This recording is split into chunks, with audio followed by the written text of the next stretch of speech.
Good evening, everyone. Today I want to talk a little bit about a common tool that we use here at Nesovich Law when we're doing estate planning for people with minor children. So my name is Russ Nesovich. I'm with Nesovich Law, and tonight I want to talk a little bit about something called a common trust. So let me give you an example of when we might use a common trust. Let's say we have a husband and wife who are looking to do some planning, and they may have 2 or 3 minor kids. Let's go with 3 because it'll make the example a little bit more interesting. And let's say that the kids are ages 5, 3, and 1. And they want to create a trust in their will so that if they should pass before the kids are adults, assets that they have, money that they have, cash, investments, don't all go to those kids when they turn 18. They want to use a trust to set money aside for those children. So one way to do that is to create a trust for each of the 3 kids and split the assets a third, a third, a third. That's a typical way to do it and an acceptable way to do it, though it does create one little issue. Let's say that one of those kids goes to an incredibly expensive college, university, med school program, whatever it may be. And another one of those kids goes to a middle-of-the-road school in terms of expense and cost.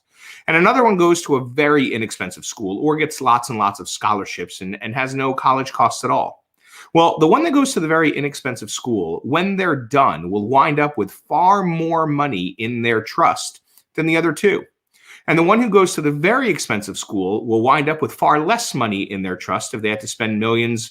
Well, who knows, it may be millions in 10 or 20 years on their education.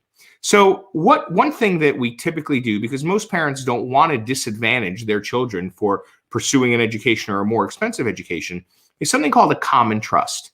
A common trust allows for all of the money to go into one pot for all 3 of the kids.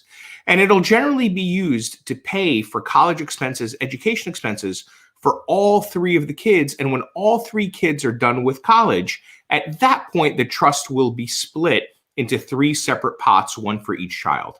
So if one of them decides that they don't want to pursue higher education beyond college, they can go off and do their thing.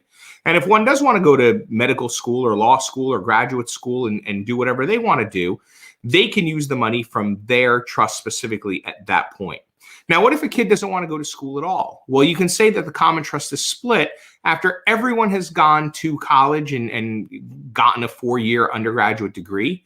Or you can say that the common trust is split when the youngest turns 25. And that certainly might incentivize the younger one to go to college. It might even incentivize the older 2 to encourage the younger one to go to college because everybody will get their share of the pot that much sooner.